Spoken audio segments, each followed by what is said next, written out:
ꯃꯌꯥꯝꯒꯤ ꯅꯨꯡꯉꯥꯏꯅꯕꯒꯤꯗꯃꯛ ꯂꯩꯖꯔꯤꯕ ꯃꯈꯜ ꯃꯊꯦꯜ ꯃꯅꯤꯄꯨꯔ ꯆꯦꯅꯦꯜꯅ ꯃꯌꯥꯝꯕꯨ ꯏꯀꯣꯛꯅꯣꯅ ꯈꯨꯔꯨꯝꯖꯔꯤ꯫ ꯉꯁꯤꯁꯨ ꯃꯌꯥꯝꯒꯤ ꯉꯥꯏꯍꯥꯛ ꯄꯣꯊꯥꯅꯕꯒꯤꯗꯃꯛꯇ ꯃꯃꯥꯡꯊꯛꯇ ꯇꯥꯍꯟꯖꯈꯤꯕ ꯃꯅꯤꯄꯨꯔꯤ ꯍꯣꯔꯔ ꯁ꯭ꯇꯣꯔꯤ ꯃꯪꯁꯛ ꯍꯥꯏꯔꯤꯕ ꯋꯥꯔꯤ ꯑꯗꯨꯒꯤ 7ꯁꯨꯕ ꯇꯥꯡꯀꯛ ꯃꯌꯥꯝꯗ ꯈꯨꯗꯣꯜ ꯇꯝꯖꯔꯤ꯫ ꯃꯇꯧ ꯑꯁꯨꯝꯅ ꯆꯤꯡꯂꯦꯝꯕꯤꯅ ꯆꯦꯟꯁꯤꯜꯂꯛꯂꯤꯕ ꯑꯗꯨꯕꯨ ꯐꯥꯅꯅꯕ ꯉꯥꯛꯅꯅꯕ ꯍꯣꯠꯅꯔꯤꯉꯩ ꯃꯇꯝ ꯑꯗꯨꯗ ꯌꯨꯝꯖꯥꯎꯔꯣꯝꯗꯒꯤ ꯆꯦꯟꯁꯤꯜꯂꯛꯂꯤꯕ ꯁꯥꯍꯨꯝ ꯑꯗꯨꯅ ꯆꯤꯡꯂꯦꯝꯕꯤꯕꯨ ꯍꯨꯝꯗꯨꯅ ꯄꯨꯈ꯭ꯔꯒ ꯌꯨꯝꯌꯥꯏ ꯑꯗꯨꯗ ꯃꯍꯥꯛꯄꯨ ꯐꯅꯌꯥꯝ ꯁꯥꯡꯅ ꯆꯦꯜꯂꯕ ꯃꯇꯨꯡ ꯂꯥꯛꯇꯨꯅ ꯂꯩꯃꯥꯏꯗ ꯊꯥꯗꯔꯝꯂꯤ꯫ ꯑꯗꯨꯝꯅ ꯇꯧꯔꯛꯄ ꯑꯗꯨꯗ ꯆꯤꯡꯂꯦꯝꯕꯤꯗꯣ ꯁꯥꯐꯨ ꯀꯟꯅ ꯂꯩꯃꯥꯏꯗ ꯕꯣꯝ ꯂꯥꯎꯅ ꯇꯥꯈꯤꯕ ꯑꯃꯗꯤ ꯆꯤꯡꯂꯦꯝꯕꯤꯅ ꯀꯟꯅ ꯂꯥꯎꯈꯤꯕꯒꯤ ꯈꯣꯟꯖꯦꯜ ꯑꯗꯨ ꯇꯥꯕꯗ ꯃꯄꯥꯕꯨꯡ ꯚꯨꯄꯣꯜꯗꯣ ꯄꯔꯞ ꯍꯧꯒꯠꯂꯛꯂꯤ꯫ ꯀꯔꯤꯅꯣ ꯍꯧꯖꯤꯛꯀꯤ ꯈꯣꯟꯖꯦꯜꯗꯨꯗꯤ ꯈꯜꯂꯗꯨꯅ ꯑꯗꯨꯕꯨ ꯍꯧꯖꯤꯛ ꯐꯥꯎꯕ ꯃꯈꯣꯏꯒꯤ ꯌꯨꯝꯒꯤ ꯃꯥꯡꯒꯣꯜꯂꯣꯝꯗꯒꯤ ꯍꯥꯏꯕꯗꯤ ꯌꯨꯝꯖꯥꯎꯔꯣꯝꯗꯒꯤꯅ ꯃꯅꯤꯡꯒꯤ ꯆꯥꯛꯁꯪ ꯐꯥꯎꯕ ꯍꯪꯒꯠ ꯍꯟꯗꯥ ꯀꯅꯥꯒꯨꯝꯕ ꯑꯃ ꯆꯦꯜꯂꯤꯕꯗꯣ ꯍꯧꯖꯤꯛꯁꯨ ꯑꯗꯨꯃꯛ ꯆꯦꯜꯂꯤ꯫ ꯃꯇꯝ ꯑꯗꯨꯗ ꯚꯨꯄꯣꯜꯅ ꯆꯦꯟꯊꯣꯔꯛꯄꯗꯗꯤ ꯆꯤꯡꯂꯦꯝꯕꯤꯅ ꯋꯥꯈꯜ ꯃꯥꯡꯂꯒ ꯌꯨꯝꯌꯥꯏ ꯑꯗꯨꯗ ꯇꯥꯔꯒ ꯂꯩꯔꯝꯕ ꯑꯗꯨꯗ ꯚꯨꯄꯣꯜꯅ ꯃꯆꯥꯅꯨꯄꯤ ꯆꯤꯡꯂꯦꯝꯕꯤꯒꯤ ꯃꯅꯥꯛꯇ ꯆꯦꯟꯁꯤꯟꯗꯨꯅ "ꯍꯩ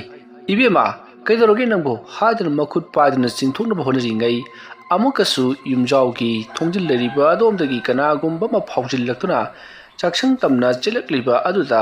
ꯚꯨꯄꯣꯜ ꯈꯪꯄ꯭ꯔꯦꯛ ꯈꯪꯗꯨꯅ ꯍꯟꯗꯣꯛꯏ ꯑꯗꯨꯒ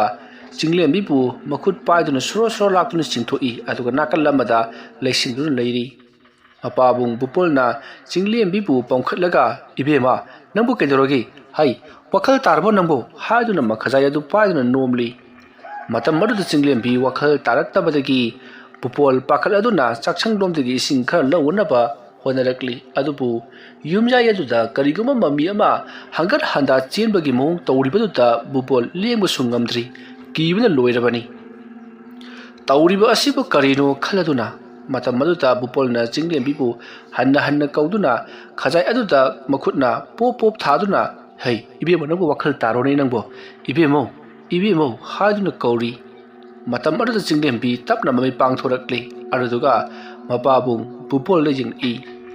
मसिदगी भुपोलना "आ नंग वखल तारब्रो हा से वखल तारो से" असुमना हायरकपदा चिंगलेंबीना "होय पाबुंग आई वखल तारे" हायदुना हवके तौबदा भुपोलना "गायखो गायखो उरब्रसे युमजाय असिदा करिगुम्बा यामना यांगना चेनबगुम ममी सामी अमा चेलिबसे" असुमना हायरकपदा चिंगलेंबीना "होय पाबुंग तौसनो आई तौगे येंगु" असुमना हायरमलगा चिंगलेंबी महाकी कादा चंख्री। मदुगी मतुंग चिंगलेंबीना महाकी अंगौबा फिजोट अदो सेटलगा थोलकपदा भुपोलदी ngakpada loikri karino mahana tawgudoribasibu khaladuna masidagi चिंगलेंबीना युम अदुगी युमजाय हाइबदी अमुबा ममी अमना हेक चेलिबा अदुगी मनाक्ता फमलगा हाइबदी माइकई अदुदा फमलगा लैरी। अदुगा महाना मुरुम मुरुम लेवा खरा सोलगा महाकी खुदोंबी अदो ओइगी खुदोंबी अदु मखुद ये की खुसासिंग अदुना यामना कन्ना पाइसलगा मदुदा महांगा लैवा अमा सोंदुना खुदोंबी अदुबु कन्ना सदनबा होनरी अदुगा मखुद जेनसु कन्ना पाइसली असुमना ओइगी खुदोंबी अदुना सदनबा होनबा अदुगा येतकी खुसासिंग अदुना कन्ना पाइसलगा नाथोकिदनबा होनबा असुमना तौरगा लैवा अदो मुरुम मुरुम सोली। आदुमना तौरिङै मतम अदुदा अमुकसु युमगी ममांग थोंग अदोमदगी यामना कन्ना चेनसिलगा फमदुना लैरिबा चिंगलेंबीबु थोंगाइगे हाइदुना तौरकपददी असोमदा कमदौरी अमुयाइदो मसा अदुदा करिगुम्बा पोसक अमना महाकी ममांगलोमदा करिगुम्बा अचौबा बोरा फौ बोरा अचौबा अमना थोमजिल्लकपगुम मसा पुनमक थोमजिल्लकपदगी फनयाम साना संदोक्तुना पाइथोक्तुना तारी। ममाई मथबाक मबुक अमदी महाकी मराइबक मचिन ममाई पुनमक चाइनाखोल फंगदुना महाक नाफम खंगदा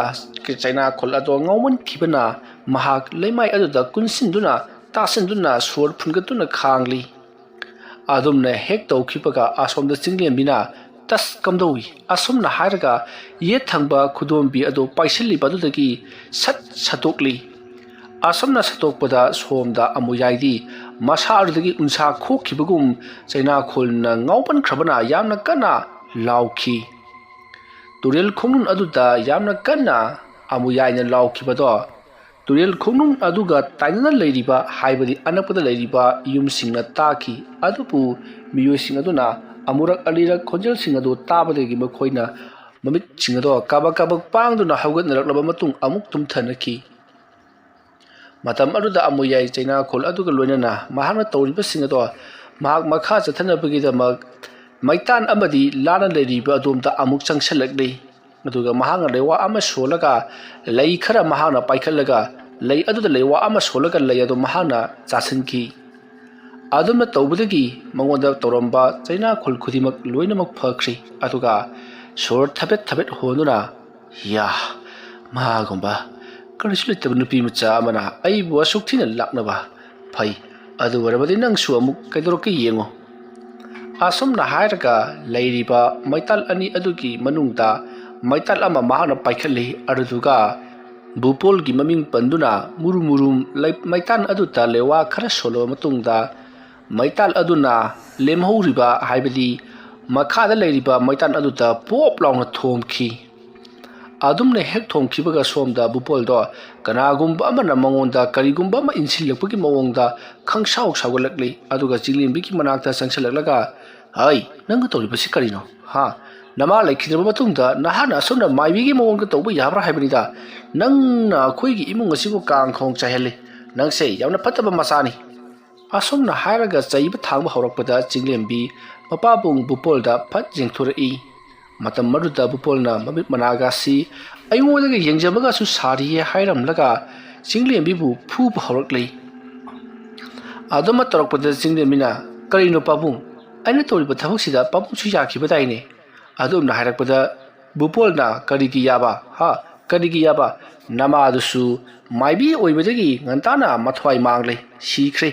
nangsu maibi oiraga ngantana sige haibro tawriba thabak singa sida namana tana tawriba si karino aibu khara pangi khara chammi haiduna noina aibu hektamak sanaba yabro aigi imangda aduguma thabak tawba nangumba phattaba macha sidi sikhibana hena phai haiduna bupolna chinglembi bu chaiba thangba phuba horakle chinglembi su mapabungi kutakta oirakliba mawong asida karino tawriba sibu haiduna aktang khanjanai masidagi bupolna phai na ha khangani leramu hairamlaga chaksanglomda chensinkri aduga mahana thangjau ama paiduna nang hatoklagadabani nangna maram moraga namado hatkhibani nangna maram moraga namado hatkhibani haiduna lauraga chinglembi po harana ba chinsilakli tawriba matau aduta chinglembi pakhaladuna mahak magi karomda chensinduna thongnon silaga laikhri matam madudana somduna kamdauri amuyai hauna nokli amuba maital ani adugi manungta bupolgi maital oiriba adubuna magi machanupi chinglembi maitan oiriba aduda tanaribadu mahang uri madu ubada amuyaina tano ne thugayu ne chengkhayu ne karigiro ne nangna halibudu bo hai changelu asopna amuyai do lewa mantra kaya hanjin sonjalakli adumna torokpada somduna bupol do mahana pariba thangjau aduna machanupina loliba ka adugi thong adupu job yang khairakli aduma yalakba aduta somda chinglembi kari tawgadabano haiba tawpham khangdrei masidagi di chinglembi na khangle o asomdagi karigumba khari sojan tawlamlagani aigi pabungna asomna khak tawkadaba natte haiba khanglakpadagi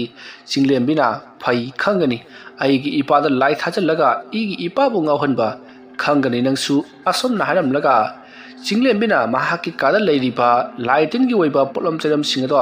khudakta mahakna tosan tinsinnaduna amade lewa mantra kaya sonduna semba hawraklei sindur angangba maitan amuba amadi atai una akangba tarelgi mana akangba aduga langthreigi mana akangba singado kupna sugairi asomna takhairi ngai haujikti bupolna thongado kanna kawrakpa kanna phakaiba torakpa thangna hanjin chalakpadagi phakai gadabagi khajita ngai salaklei tanja aduta chinglembina मान सेलवे पोटसु मकुम ताना फजना तखाइर मतुंग खुबा मम पाइदुना चंगसिलक ngaidun leiri tanja aduda bupolna thongo kaukhaiदुना thong adugi pona ado phakaiduna imunga changlakpada chinglemina mapa chanana mahana semkhiba makum ado mapabung bupol da chaisinki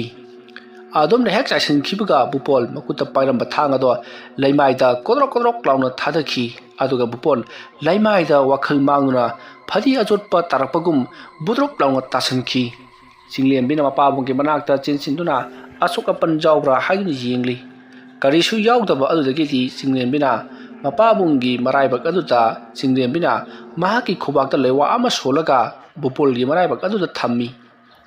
adumna thamlakpadadi khangli amuyana tawriba singatu haining pambi adugi makhongda mahangna harauduna jagoi saduna leiribadu uri madu ubada Chinglembina phai khangkani nahak aina kari tawba ngambagi haibadu yengu asomna hairaga mahangna hadagi hauna thorang tawduna thamliba yum kupada sijinnaba I akangba do mahangna chapul ama thamlibadudagi I ama satokli asomna kap animuk sangba I ama mahangna satoklaba matungda I aduda mahangna lewa mantra khara soli aduga mahangna I aduda hairi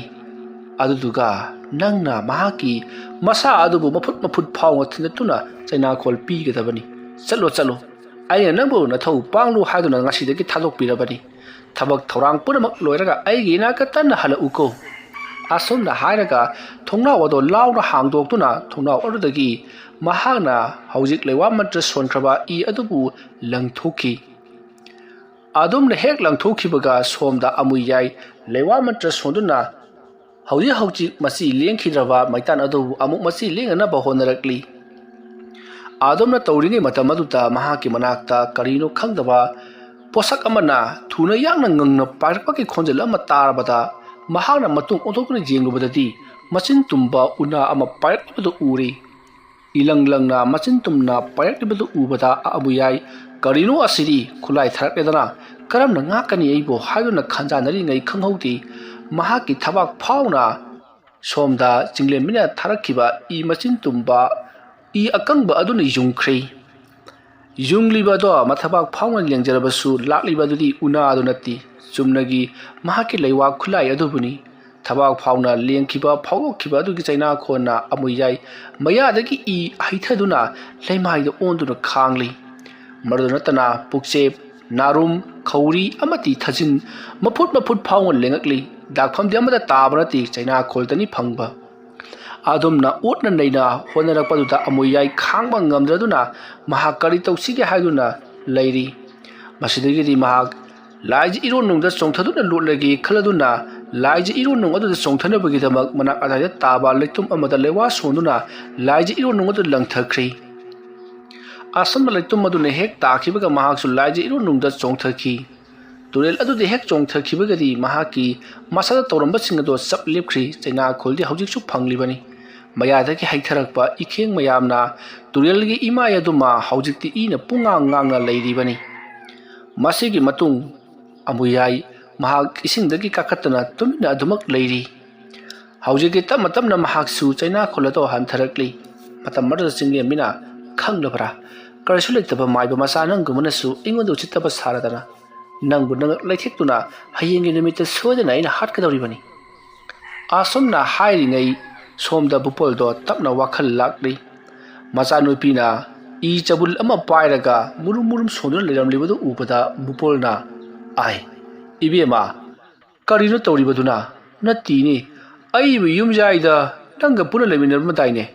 matau karamna ai nangi kaage thong asina kanana yang khairiba thangjo umasu leramli karino ibema tawribasibo adumna hairakpadu ta Chinglembina thokriba singado loinamak tamli aduga amuyaina mahaki mapabungda laitin thajal lakhiba amati ngahol lakhiba dusu loinamak tamli wafam badu tarabada bupolna ya kaya dami usit khidriba ma gumana adum ne hek toba phai khang loidra ma na ngamlagana akhoi ipa isabu manghansenu aduga ikhoina ngamlagana ma bu hingthat that ka doribani ai makha tana ma bu laknabagi mathau tadi lotion khone ibema babu aisha ma bu losinaba kana honaribani adubu mahakna sunga lakli ngaksenu kayang kuinam hak ngakpa ngambagi yengi laji ro nungdaga chongtharaga loli kayang kuin lot pangambagi yengi asomna hairamlaga Chinglembiro mahak nokli madugi matung nongsu tamatamna nganthorakadori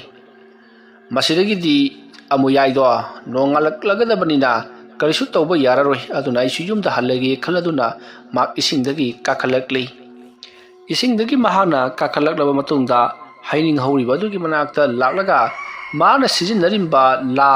ꯑꯃꯗꯤ ꯃꯩꯇꯥꯟꯁꯤꯡꯗꯣ ꯂꯣꯏꯅꯃꯛ ꯃꯆꯦꯠ ꯃꯆꯦꯠ ꯁꯦꯒꯥꯏꯔꯤ ꯑꯗꯨꯒ ꯃꯩꯇꯥꯟ ꯑꯗꯨꯁꯨ ꯁꯨꯔꯨ ꯁꯨꯔꯨ ꯅꯣꯏꯈꯥꯏꯗꯨꯅ ꯇꯨꯔꯦꯟ ꯃꯅꯨꯡ ꯑꯗꯨꯗ ꯂꯪꯊꯔꯝꯂꯤ ꯑꯗꯨꯒ ꯃꯍꯥꯛ ꯌꯨꯝ ꯂꯣꯝꯗ ꯂꯥꯛꯂꯤ ꯃꯁꯤꯒꯤ ꯃꯇꯨꯡ ꯍꯧꯖꯤꯛꯇꯤ ꯑꯃꯨꯌꯥꯏ ꯌꯨꯝ ꯌꯧꯔꯗꯨꯅ ꯃꯍꯥꯛ ꯀꯅꯥ ꯈꯪ ꯎꯗ꯭ꯔꯤꯉꯩꯗ ꯐꯃꯨꯡꯗ ꯆꯪꯗꯨꯅ ꯇꯨꯃꯤꯟꯅ ꯄꯣꯊꯥꯈ꯭ꯔꯤ ꯆꯣꯠꯂꯤꯕ ꯃꯐꯤ ꯃꯔꯣꯟꯁꯤꯡ ꯑꯗꯣ ꯑꯃꯠꯇꯒ ꯍꯣꯡꯕ ꯅꯠꯇꯦ ꯄꯨꯔꯥ ꯋꯥꯈꯜ ꯑꯃꯗ ꯂꯩꯈ꯭ꯔꯕꯅꯤ ꯃꯍꯥꯛꯁꯤ ꯃꯁꯤꯒꯤ ꯃꯇꯨꯡ ꯁꯣꯡꯗꯨꯅ ꯆꯤꯡꯂꯦꯝꯕꯤꯗꯣ ꯍꯧꯖꯤꯛꯇꯤ ꯀꯩꯁꯨ ꯊꯣꯏꯗꯣꯛꯄ ꯇꯧꯔꯔꯣꯏ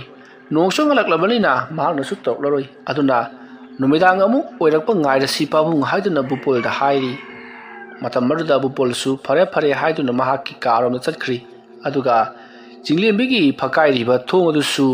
ꯃꯍꯥꯛꯅ ꯅꯣꯡ ꯍꯦꯛ ꯉꯥꯟꯕꯒ ꯁꯦꯝꯖꯤꯟꯕꯤꯔꯒꯦ ꯍꯥꯏꯗꯨꯅ ꯃꯄꯥꯕꯨꯡꯅ ꯍꯥꯏꯔꯤ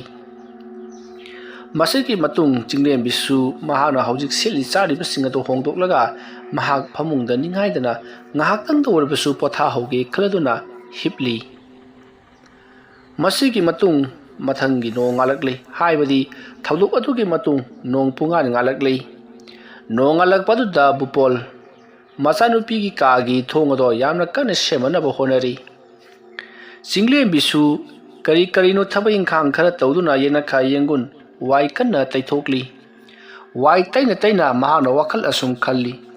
ꯑꯃꯥꯏꯕ ꯑꯃꯨꯌꯥꯏꯁꯤ ꯍꯩꯕꯗꯤ ꯐꯖꯅ ꯍꯩꯕꯖꯥꯠꯅꯤ ꯑꯗꯨꯕꯨ ꯃꯇꯧ ꯀꯔꯝꯅ ꯃꯍꯥꯛꯄꯨ ꯃꯥꯏꯊꯤꯕ ꯄꯤꯗꯨꯅ ꯀꯔꯝꯅ ꯃꯍꯥꯛꯄꯨ ꯂꯣꯏꯁꯤꯟꯁꯤꯒꯦ ꯍꯥꯏꯗꯨꯅ ꯋꯥꯈꯜ ꯈꯜꯂꯤ ꯃꯍꯥꯛꯅ ꯊꯥꯈꯤꯕ ꯃꯍꯥꯛꯄꯨ ꯍꯥꯠꯄ ꯌꯥꯕ ꯈꯨꯠꯁꯨ ꯈꯨꯠꯂꯥꯏ ꯄꯨꯝꯅꯃꯛ ꯃꯍꯥꯛꯅ ꯉꯥꯛꯊꯣꯛꯂꯛꯂꯤ ꯑꯗꯨꯅ ꯀꯔꯤ ꯈꯨꯠꯂꯥꯏ ꯊꯥꯔꯒ ꯀꯔꯝꯕ ꯂꯥꯡꯂꯣꯡ ꯁꯤꯖꯤꯟꯅꯔꯒ ꯃꯍꯥꯛꯄꯨ ꯂꯣꯏꯁꯤꯟꯕ ꯉꯝꯒꯅꯤ ꯍꯥꯏꯗꯨꯅ ꯋꯥꯈꯜ ꯈꯜꯂꯤ ꯑꯁꯨꯝꯅ ꯋꯥꯈꯜ ꯈꯟꯕ ꯌꯥꯕ ꯈꯜꯂꯕꯒꯤ ꯇꯨꯡꯗ ꯃꯍꯥꯛꯅ ꯋꯥꯈꯜ ꯑꯃ ꯂꯥꯛꯂꯤ ꯃꯁꯤꯗꯒꯤꯗꯤ ꯆꯤꯡꯂꯦꯝꯕꯤꯅ ꯃꯍꯥꯛꯅ ꯍꯧꯖꯤꯛ ꯈꯜꯂꯤꯕ ꯊꯕꯛ ꯑꯗꯨꯃꯛ ꯊꯕꯛ ꯑꯣꯏꯅ ꯄꯥꯡꯊꯣꯛꯂꯒꯦ ꯈꯜꯂꯗꯨꯅ ꯆꯤꯡꯂꯦꯝꯕꯤ ꯋꯥꯏ ꯇꯩꯔꯤꯕꯗꯣ ꯁꯠ ꯁꯠ ꯂꯣꯏꯁꯤꯜꯂꯒ ꯃꯍꯥꯛ ꯄꯣꯠꯂꯝ ꯆꯩꯔꯝ ꯈꯔ ꯊꯤꯕ ꯍꯧꯔꯛꯈꯤ ꯁꯣꯝꯗꯅ ꯀꯝꯗꯧꯔꯤ ꯑꯃꯨꯌꯥꯏ ꯃꯇꯝ ꯊꯦꯡꯂꯕꯗꯨ ꯐꯥꯎꯕꯗ ꯃꯍꯥꯛ ꯍꯧꯒꯠꯄꯒ ꯖꯥꯠ ꯅꯠꯇꯦ ꯑꯉꯥꯡꯁꯤꯡꯅ ꯌꯦꯅꯈꯥ ꯌꯦꯡꯒꯨꯟꯗ ꯂꯥꯎꯅ ꯈꯣꯡꯅꯕ ꯃꯥꯔꯕꯜ ꯁꯥꯟꯅꯕꯒꯤ ꯂꯥꯎꯅꯕꯒꯤ ꯈꯣꯟꯖꯦꯜ ꯇꯥꯕꯗꯒꯤ ꯑꯃꯨꯌꯥꯏ ꯃꯍꯥꯛ ꯃꯤꯀꯞ ꯈꯪꯊꯣꯛ ꯊꯣꯔꯛꯂꯤ ꯑꯃꯨꯌꯥꯏꯅ ꯃꯤꯀꯞ ꯊꯣꯔꯛꯂꯕꯗ ꯅꯣꯡꯁꯤꯗꯤ ꯄꯨꯡꯉꯥꯟ ꯉꯥꯜꯂꯕꯖꯥꯠꯅꯤꯗꯅ ꯑꯩꯗꯤ ꯉꯔꯥꯡ ꯇꯨꯔꯦꯟꯗ ꯂꯨꯞꯄꯨꯕꯒꯤ ꯑꯆꯣꯠꯄ ꯐꯤꯔꯣꯟ ꯉꯥꯕꯁꯤ ꯑꯃꯠꯇ ꯍꯣꯡꯗꯣꯛꯇ꯭ꯔꯕꯖꯥꯠꯅꯤ ꯀꯔꯤꯅꯣ ꯑꯩꯅ ꯍꯟꯗꯛ ꯇꯧꯔꯛꯂꯤꯕꯁꯤꯕꯨ ꯃꯃꯥꯡꯊꯛꯇ ꯑꯁꯨꯝꯅ ꯈꯛ ꯇꯧꯈꯤꯕ ꯂꯩꯇꯦ ꯐꯔꯦ ꯐꯔꯦ ꯑꯩ ꯑꯃꯨꯛꯇꯪ ꯂꯣꯏꯁꯤꯟꯈꯤꯒꯦ ꯐꯤꯔꯣꯟꯒꯥꯁꯦ ꯍꯣꯡꯗꯣꯛꯂꯒ ꯑꯃꯨꯛꯇꯪ ꯐꯧꯗꯣꯛꯂꯨꯗꯗꯤ ꯌꯥꯔꯔꯣꯏ ꯑꯁꯨꯝꯅ ꯈꯜꯂꯒ ꯑꯃꯨꯌꯥꯏ ꯃꯐꯤ ꯃꯔꯣꯟꯗꯣ ꯍꯣꯡꯗꯣꯛꯂꯒ ꯄꯣꯂꯥꯡꯈꯣꯛꯇ ꯐꯧꯗꯣꯛꯂꯤ ꯃꯇꯝ ꯑꯗꯨꯗ ꯑꯃꯨꯌꯥꯏꯒꯤ ꯃꯆꯥꯅꯨꯄꯥ ꯑꯗꯨꯅ ꯄꯥꯕꯨꯡꯗꯤ ꯍꯧꯖꯤꯛꯇ ꯏꯔꯨꯖꯗ ꯉꯥꯏꯔꯤꯕ꯭ꯔꯣ ꯍꯣꯏ ꯏꯕꯨꯡꯉꯣ ꯑꯩꯁꯤ ꯏꯔꯨꯖꯗ ꯉꯥꯏꯔꯤ ꯀꯩꯗꯧꯔꯦ ꯂꯥꯏ ꯑꯃ ꯈꯣꯏꯔꯝꯁꯦꯗꯅ ꯅꯆꯥꯅ ꯉꯔꯥꯡ ꯍꯥꯏꯖꯈꯤꯕꯗꯨꯕꯨ ꯅꯪꯕꯨ ꯑꯩꯉꯣꯟꯗ ꯂꯥꯏ ꯈꯣꯏꯔꯝꯁꯦ ꯍꯥꯏꯕ꯭ꯔꯅꯦ ꯀꯔꯤꯅꯣꯗ ꯄꯥꯕꯨꯡ ꯌꯨꯝꯁꯤ ꯗꯨꯡꯗꯥꯡ ꯌꯥꯝꯅ ꯇꯧꯔꯦ ꯑꯗꯨꯅ ꯃꯗꯨ ꯇꯧꯗꯅꯕ ꯂꯥꯏ ꯑꯃꯨꯛꯇꯪ ꯈꯣꯏꯔꯝ ꯊꯣꯛꯁꯦꯅ ꯑꯩꯅ ꯄꯥꯕꯨꯡꯗ ꯍꯥꯏꯖꯈꯤꯕꯗꯨꯗꯤ ꯑꯩꯗꯤ ꯃꯗꯨ ꯄꯨꯡꯀꯥꯎ ꯀꯥꯎꯔꯨꯔꯦꯗꯅ ꯍꯣꯏ ꯈꯣꯏꯔꯝꯁꯤ ꯅꯈꯣꯏ ꯂꯥꯏ ꯈꯣꯏꯔꯝꯕꯗ ꯆꯪꯒꯗꯕ ꯄꯣꯠꯂꯝ ꯆꯩꯔꯝ ꯂꯣꯏꯅꯃꯛ ꯁꯤꯟ ꯂꯥꯡꯕ ꯂꯣꯏꯔꯕ꯭ꯔꯣ ꯍꯣꯏ ꯄꯥꯕꯨꯡ ꯂꯣꯏꯔꯕꯅꯤ ꯄꯥꯕꯨꯡꯅ ꯉꯥꯏꯅꯔꯤꯁꯤ ꯉꯁꯥꯏꯗꯒꯤ ꯄꯥꯕꯨꯡꯒ ꯇꯨꯝꯃꯒ ꯂꯩ ꯍꯧꯗꯣꯛꯄꯒ ꯑꯃꯠꯇ ꯇꯥꯗꯦ ꯍꯣꯏ ꯇꯧꯔꯁꯤ ꯑꯁꯨꯝꯅ ꯍꯥꯏꯅꯔꯕ ꯃꯇꯨꯡꯗ ꯑꯃꯨꯌꯥꯏꯒꯤ ꯃꯆꯥꯅꯨꯄꯥꯗꯣ ꯄꯔꯞ ꯏꯃꯨꯡ ꯂꯣꯝꯗ ꯆꯪꯈ꯭ꯔꯤ ꯄꯣꯠ ꯈꯔꯁꯨ ꯈꯥꯎ ꯑꯃꯗ ꯌꯣꯝꯗꯨꯅ ꯄꯨꯁꯤꯟꯈꯤ ꯂꯥꯏ ꯈꯨꯔꯨꯝꯅꯅꯕꯒꯤ ꯄꯣꯠꯂꯝ ꯆꯩꯔꯝ ꯃꯥꯜꯂꯤ ꯃꯇꯝ ꯑꯗꯨꯗ ꯑꯃꯨꯌꯥꯏꯅ ꯀꯔꯤꯅꯣꯅꯦ ꯑꯩꯕꯨ ꯃꯉꯣꯟꯗ ꯉꯔꯥꯡ ꯂꯥꯏ ꯈꯨꯔꯨꯝꯁꯤ ꯍꯥꯏꯈꯤꯕ꯭ꯔꯅꯦ ꯇꯔꯪ ꯃꯥꯂꯪ ꯑꯃ ꯇꯧꯔꯦ ꯏꯁꯥꯁꯤ ꯃꯁꯤꯒꯤ ꯆꯤꯡꯂꯦꯝꯕꯤ ꯍꯥꯏꯕ ꯅꯨꯄꯤ ꯃꯆꯥꯗꯨ ꯌꯥꯝꯅ ꯊꯨꯅ ꯂꯣꯏꯁꯤꯟꯗꯕ ꯌꯥꯔꯔꯣꯏ ꯃꯥꯅ ꯉꯝꯂꯤꯕꯕꯨ ꯉꯔꯥꯡ ꯑꯩꯕꯨ ꯇꯨꯔꯦꯟ ꯃꯅꯨꯡꯗ ꯂꯣꯠꯍꯟꯈꯤꯕꯅꯤꯗꯅ ꯐꯩ ꯉꯁꯤꯒꯤ ꯅꯨꯃꯤꯠꯇꯅ ꯃꯍꯥꯛꯄꯨ ꯀꯔꯥꯏꯗꯅ ꯂꯣꯠꯍꯟꯒꯦ ꯃꯄꯥ ꯃꯆꯥ ꯌꯦꯡꯊꯤꯅꯍꯟꯒꯦ ꯃꯄꯥꯅ ꯃꯆꯥ ꯍꯥꯠꯂꯦ ꯍꯥꯏꯕꯗꯨ ꯊꯣꯛꯍꯟꯒꯦ ꯈꯪꯒꯅꯤ ꯃꯗꯨꯒꯤ ꯃꯩꯆꯥꯛꯅ ꯕꯨꯄꯣꯜꯁꯨ ꯃꯁꯥ ꯃꯇꯣꯝꯇ ꯃꯔꯥꯏꯅ ꯁꯤꯖꯔꯅꯤ ꯀꯔꯤꯗꯧꯕꯒꯤ ꯑꯩꯅ ꯋꯥꯖꯔꯨꯅꯦꯒꯤꯅꯤ ꯐꯩ ꯈꯪꯒꯅꯤꯗꯅ ꯀꯔꯤꯅꯣ ꯑꯗꯨꯒ ꯑꯩꯒꯤ ꯏꯆꯥꯅꯨꯄꯥꯅ ꯂꯥꯏ ꯈꯣꯏꯔꯝꯅꯕꯒꯤ ꯍꯥꯏꯔꯤꯁꯤꯕꯨ ꯑꯩꯕꯨ ꯉꯔꯥꯡ ꯀꯔꯤ ꯂꯥꯏ ꯈꯣꯏꯔꯝꯒꯦꯅ ꯍꯥꯏꯈꯤꯒꯦꯅꯦ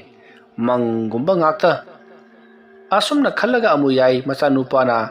ꯂꯥꯏ ꯈꯨꯔꯨꯝꯅꯅꯕꯒꯤ ꯁꯤꯜꯂꯤꯕ ꯑꯗꯨꯒꯤ ꯃꯅꯥꯛꯇ ꯆꯪꯁꯤꯟꯈꯤ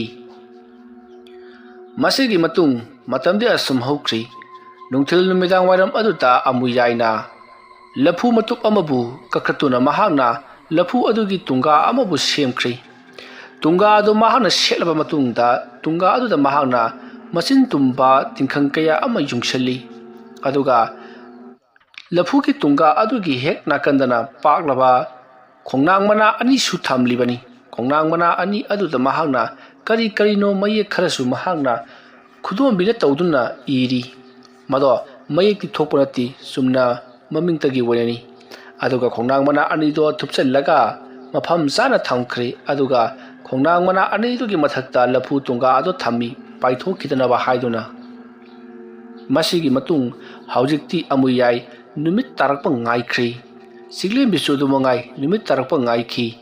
ꯃꯥꯅ ꯇꯧꯒꯦ ꯈꯜꯂꯤꯕ ꯊꯕꯛ ꯑꯗꯣ ꯁꯨꯡꯁꯣꯏ ꯁꯣꯏꯗꯅ ꯄꯥꯡꯊꯣꯛꯅꯕꯒꯤꯗꯃꯛꯇꯅꯤ ꯃꯁꯤꯒꯤ ꯃꯇꯨꯡ ꯃꯇꯝꯗꯤ ꯑꯁꯨꯝ ꯊꯦꯡꯖꯤꯟꯈꯤꯕꯅ ꯑꯍꯤꯡꯒꯤ ꯃꯇꯝ ꯑꯣꯏꯁꯤꯜꯂꯛꯂꯤ